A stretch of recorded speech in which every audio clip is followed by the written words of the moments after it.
안녕하세요. 매일 새로운 사연을 전하는 읽어주는 사연 라디오입니다. 구독과 좋아요, 많은 공유 부탁드립니다. 오늘의 사연 시작하겠습니다. 안녕하세요. 제 얼굴에 침 뱉는 느낌이라 사연을 적으면서도 고민이 많았지만 얼마 전 들려온 전 남편과 전 시댁의 소식을 듣고 이렇게 용기 내서 사연 한번 보내봅니다. 저희 부모님은 작은 과일 가게를 운영하시다가 얼마 전에 가게를 파시고 지금은 집에서 쉬고 계십니다. 두 분 다 가진 것 없이 어렵게 시작하셨기에 평생을 절약하며 살아오신 분들이고요. 하지만 교육면에 있어서는 최선을 다해 저를 지원해 주셨고요. 덕분에 대학교 때 미국으로 유학도 다녀올 수 있었고 거기서 제 남편을 만났습니다. 사실 남편과 데이트를 시작했을 때 저는 남편이 부잣집 아들인 줄 알았습니다. 매일 저녁 식당에서 아르바이트를 하며 근근히 생활비를 벌어야 했던 저와는 달리 남편은 경제적으로 어려움이 없어 보였어요. 입는 옷도 다 좋은 브랜드였어요. 남편은 데이트를 할 때마다 늘 유명한 레스토랑에 저를 데리고 가줬고 값비싼 외제차도 있었으니까요. 1년에 유학이 끝날 때쯤 시작한 남편과의 연애는 한국에 돌아와서도 이어졌어요.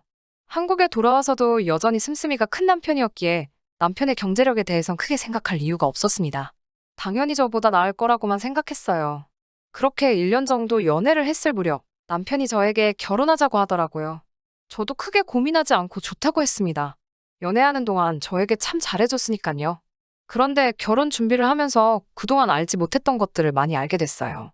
사실 3년이면 짧은 연애도 아닌데 저는 한 번도 남편 집에 가본 적이 없었어요.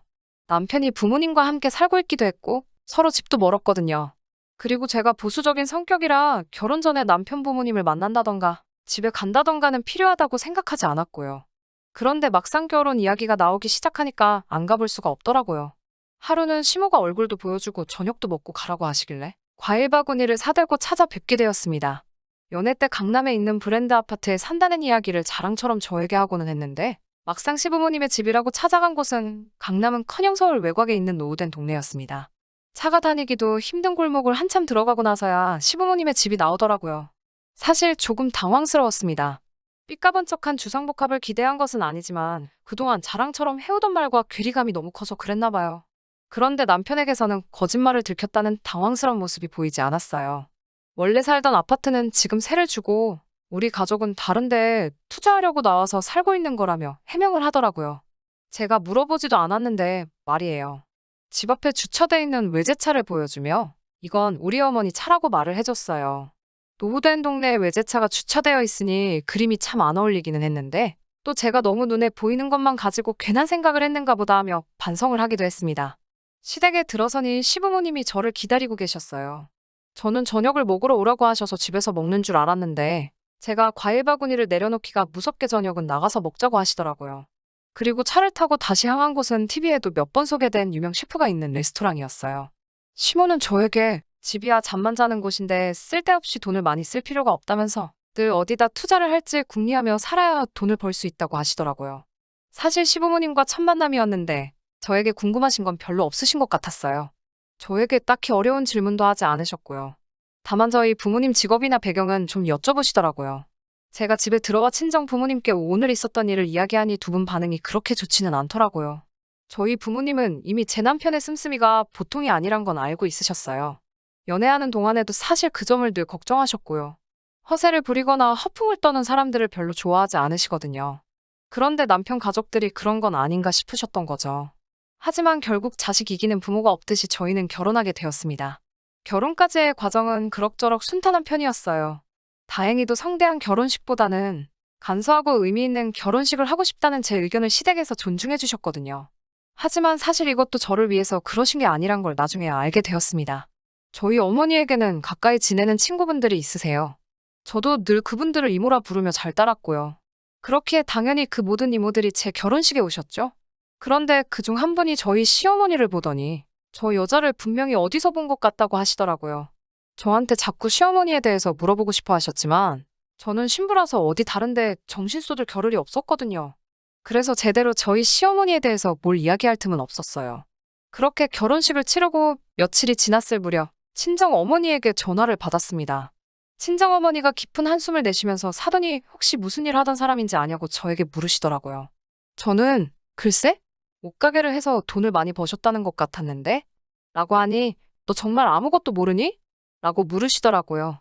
그래서 제가 도대체 무슨 소리냐고 물었죠. 그런데 거기엔 충격적인 진실이 있었습니다. 저희 시어머니가 원래는 어디 다른 동네에서 세탁소를 하셨대요. 옷을 수선도 하고 드라이된 옷은 배달도 해주는 그런 작은 동네 세탁소였기 때문에 동네 아줌마들하고도 곧잘 어울려 친하게 지내셨다고 해요. 그런데 거기서 돈을 조금씩 빌려 쓰다가 결국 파산 신청을 하셨답니다. 그리고 친정어머니 친구분은 피해자는 아니었지만 같은 동네에 살았기 때문에 저희 시어머니를 알아봤던 거고요. 그 이야기를 들으니 머리가 아찔해졌어요. 늘 정직과 성실을 강조하시던 저희 친정부모님께서도 그런 사람과 사돈이 되었다고 생각하니 얼마나 화가 나셨을지 상상도 안 되었고요. 저는 일단 남편이 오면 확실하게 물어볼 테니까 잠깐만 기다려달라고 했습니다. 그리고 그날 밤 남편이 퇴근하고 돌아왔을 때 남편에게 친정어머니께 들었던 이야기를 털어놓으며 조심스레 물었습니다. 남편은 뭐 돈 문제야 어른들 사이에서 늘 있는 거 아니겠냐며 대수롭지 않게 여기더라고요. 제가 그래도 이런 건 좀 확실하게 알고 싶다고 하자 남편이 기분이 좀 상했었나 봐요. 저를 불쾌한 표정으로 쳐다보면서 그럼 너가 직접 물어보던지라고 하더라고요. 그런데 그런 남편 모습을 보니 저도 순간 화가 나더라고요. 그래서 정말로 시어머니께 전화를 걸었습니다. 그리고는 이런 이야기를 들었는데 진짠지 가짠지만 말해달라고 했어요. 시어머니는 조금도 불편한 기색 없이 남편과 비슷한 반응을 보였어요. 사람들이 살다 보면 돈 때문에 이런저런 이야기도 나오고 오해도 생기고 하는 거고 이건 자신의 개인적인 일이니까 며느리인 제가 왈가왈부할 일이 아니라고요. 너네한테 피해갈 일 없게 할 테니까 쓸데없는 걱정하지 말고 너네들 앞가림이나 잘 하라고 하시더군요. 저도 그 말에 뭐라고 반박하기가 어렵더라고요. 결국 남편한테도 한 소리를 들었습니다. 우리가 어머니 개인사까지 뭐라고 할 게 아니지 않느냐. 지금은 아무런 문제 없이 잘 살고 있고 나도 그런 속사정을 알고 있기 때문에 어머니하고는 경제적으로 엮일 마음이 없다. 자기는 자식된 도리만 할 뿐 금전적인 부분에서는 엄연히 별개다. 우리들 앞으로가 중요한 건데 어머니 과거 일 때문에 이혼하는 것도 말이 안 되지 않냐. 뭐 이런 말들이요. 듣고 나니 틀린 말도 아니고 실제로 시어머니의 과거 때문에 제가 직접적으로 피해본 게 없으니 시어머니의 과거사는 그냥 그렇게 지나가게 되었습니다. 남편의 사탕 발림에 넘어갔다는 사실도 인지하지 못한 채 그렇게 얼마 전 정말 제대로 사건이 터졌습니다. 저희는 결혼할 때 전세로 신축 빌라를 구해서 들어왔어요. 솔직히 연애 때 남편이 부자인 줄 알았기 때문에 결혼하기로 했을 때도 막연히 집에 대해서는 별 문제가 없을 줄 알았어요. 그런데 막상 시댁 사는 걸 보니 시댁에서 집을 해주실 수 있을 것 같지는 않더라고요. 하지만 다행히도 저는 모아둔 돈이 좀 있었기 때문에 제 돈하고 저희 어머니 앞으로 받은 대출로 일단 빌라 전세를 들어갈 수 있었어요. 시부모님은 대신 본인들이 가구랑 전자제품은 다 해주시겠다고 하셨지만 받지 않았습니다. 시댁의 상황을 100% 신뢰할 수 없어서 금전적으로 어떤 상황이든 엮이고 싶지 않았어요. 그렇게 저희의 본격적인 결혼 생활은 시작되었고 남편의 말처럼 이 사건이 터지기 전까지 결혼 생활을 이어오면서 시댁과 그 어떤 마찰도 금전적인 관계 또한 단 한 번도 없었습니다. 그리고 전세 만기일이 다가올 무렵이었어요. 오른 집값을 감당할 수 없었기에 일단 저는 한 번 더 재계약을 하고 싶었고요. 다행히 저희 부부를 좋게 봐준 집주인도 연장해도 괜찮다고 했기에 아무런 걱정도 하지 않았습니다. 그런데 재계약을 며칠 앞둔 어느 날 시어머니에게서 전화가 왔어요. 그러더니 너네 전세보증금을 급하게 써야겠다고 하는 거예요. 그래서 제가 그럼 저희는 어디 가서 사냐고 하자. 일단 시댁으로 들어오라고 하시네요. 살림살이들은 다 어쩌고 그렇게 해야 하느냐 물었더니 그런 건 대충 버리고 다음에 다시 사면 된다는 거예요. 제가 아무리 생각해도 그건 아닌 것 같다고 무슨 일 때문에 그러시냐고 재차 물었더니 시어머니는 어휴 짜증나 몰라 하고 짜증을 부리며 전화를 끊더라고요. 바로 남편에게 전화를 걸었더니 남편은 이미 다 알고 있었던 눈치였어요. 저한테 얼른 짐 싸서 일단 집 빼라고 그래서 제가 그렇게는 못한다고 하니까 네 시어머니가 감옥에 가도 괜찮냐고 묻는 거예요. 시어머니가 감옥에는 왜 가느냐 물으니 돈 때문에 그런 거지 다른 이유 있겠어? 하고 당당하게 대답을 하네요.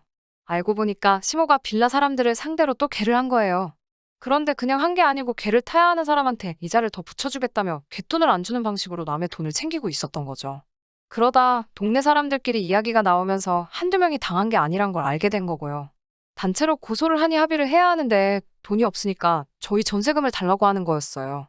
저는 그 이야기를 알고 나니 더욱 더 시모도 남편도 이해할 수가 없더라고요.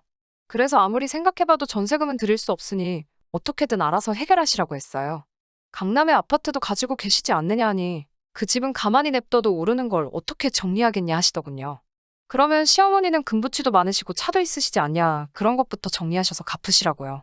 그러자 시모가 그런 건 자기 사업에 필요한 물건들이라고 표현하시더라고요. 사람이 돈이 있어 보여야 주변의 사람들이 또 꼬이고 그래야 훈리를 도모할 수 있다나요. 그 말을 듣는데 소름이 확 끼치더라고요. 그런데 남편도 덩달아 엄마 말이 하나 틀린 것 없다고 했어요. 정말 남편을 포함한 시댁에 실망스럽고 진저리가 처지더라고요. 남편은 계속 시모에게 며칠만 참으면 계약 만기니까 전세금 받아다 줄게라며 시모를 달래고 있고요. 시아버지는 아무 말도 안 하고 가만히 자리만 지키고 있고요. 그러다 한마디 하신 말씀이 그럼 파산 신청을 해버리자고 하시더군요. 그런데 더 가관인 건 시모가 그 말을 듣더니 그거 진짜 좋은 생각이라며 좋아하는 거예요. 그러면서 대뜸 저를 째려보고는 절 다시 봤다면서 아주 매정하고 무서운 며느리라며 혀를 차시더라고요. 그렇게 한바탕 시끄러운 시간이 지나가고 집으로 돌아와 남편을 쳐다보고 있는데 시어머니와 자신은 아무 연관이 없을 거라는 식으로 떠벌렸던 게 전부 다 저를 안심시키기 위한 개수작이었다는 사실에 마음 한구석에서 불안과 울분이 동시에 치솟았습니다. 무엇보다도 이렇게 된 상황보다 저렇게 생각 없는 남자를 여태껏 알아보지 못했다는 제 자신에게 더 화가 났어요.